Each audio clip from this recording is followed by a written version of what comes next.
কোনো অভিযোগ রেখো না, কারণ তুমি যা চাও তা নিজের মধ্যেই রাখো। সব বুঝতে দিলে মানুষ আঘাত করবেই, তাই শান্ত থাকো। Let me explain that. Hi, আমি রিনা। ঘড়িতে বাজে তখন সকাল 6টা থেকে 6:30। আমার ঘুম ভেঙে গিয়েছিল প্রায় আধা ঘন্টা থেকে 1 ঘন্টা আগে। হালকা হালকা বৃষ্টি পড়ছিল আর দিনটা ছিল আজকে শ্রাবণ মাসের সোমবার। বছরের প্রত্যেকটা দিন আমি এই দিনগুলোতে অন্যরকম ভাবে কাটালেও আগের বছরটা গিয়েছে আমার খুবই সুন্দরভাবে।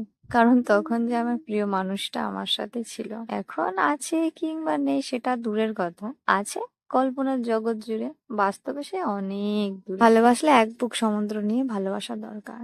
এক আকাশ সমান ভালোবাসতে হয়, যাতে তোমার শূন্যতাতে সে অনুভব করে কেউ একজন তাকে ভীষণ ভাবে চেয়েছিল। আর তোমার চাওয়াটা হতে হবে একদম পুরো বাবা মহাদেবের মতন, যেমন কি মা পার্বতীকে চেয়েছিলেন তিনি। এই বছরে ভেবেছিলাম প্রত্যেকটা দিনই আমি চুড়ি পরবো, কারণ কি গোটা একটা মাস পরতে পারবো না, অফিস যেতে হয়, চুড়ি পরে যাওয়া একদমই অসম্ভব। তার জন্য কি আজকে অফিস যাওয়ার পথে ভেবেছি আজকে বাবার কাছে জল দিয়ে তবে আজকে অফিস যাব। আমার অফিস যাওয়ার পথে একটা বড় বাবার মন্দির পড়ে, তো সকালবেলা স্নান করে রেডি হয়ে হালকা একটু সাজুগুজু করে বেরিয়ে পড়েছি। ঠিক আছে, ভক্তি ভরে নাকি ভগবানকে ডাকলে তিনি নাকি সাড়া দেন। আচ্ছা, তোমাদের সাথে কি এমনটা হয়? আমার তো মনে হয় ভগবান আমার কথাই উত্তর দেন। আসলে আমি জানি না এটা আমার মনের ভুল কি এটা আমার মনের থেকে হয়। আমার কোথাও একটা গিয়ে মনে হয় বাবা আমার প্রশ্নের উত্তর দেয়। ওখান থেকে বেরিয়ে আমার রোজ যেটা কাজ থাকে একদম সোজা আমি যাই মন্দিরের সামনে, তারপরে গিয়ে বাবাকে প্রণাম করে আমি সোজা অফিসের দিকে যাই। তো আজকে ভেবেছিলাম একদম সব কাজ টাজ শেষ করে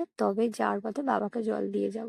সকাল থেকে কিচ্ছু খাইনি, তাই জন্য ভীষণ ঘুম পাচ্ছিল। শেষে যাওয়ার সময় পুজো দিয়ে যাব, তার একটাই কারণ সকালবেলা তাড়াহুড়ো করে আমার একদম পূজা করতে ভালো লাগে না। আমি চাই ঠান্ডা মাথায় বাবার কাছে গিয়ে নিজের সব কিছু বলবো, বাবার সাথে কথা বলবো, শান্তিতে বাবার মাথায় জল দেবো। তো তাই জন্য কি ভেবেছি একদম শেষের পথে কাজকর্ম সেরে তবেই বেরোবো। কাজ করতে করতে প্রায় অনেকটাই দেরি হয়ে গিয়েছিল, আর সেদিন কাজের চাপ অনেকটাই বেশি ছিল। তারপরেও সময় বের করে এখন চলে যাচ্ছি বাবার কাছে। বাবার জন্য যা যা কেনাকাটি করার করে নিয়ে বৃষ্টিতে ভিজতে ভিজতে চলে এসেছি বাবার কাছে। আগের দুবার জল দিয়েছি তখন খুব সম্ভবত ভিডিও করেছিলাম, কিন্তু ভিডিওগুলো ডিলিট হয়ে গিয়েছিল। বাবার কাছে এসে নিজের সবকিছুকে বলে অনেকটাই হালকা লাগে, আর বাবাকে দেখলেই সত্যি শান্তি হয়। অন্য বছরের তুলনায় এই বছরের পুজোটা আমি শান্তি আর ভক্তি ভরে দিতে পেরেছি। বাদ বাকি যা যা উপকরণ লাগে সেই সব কিছু আমি এবছর দিয়েছিলাম।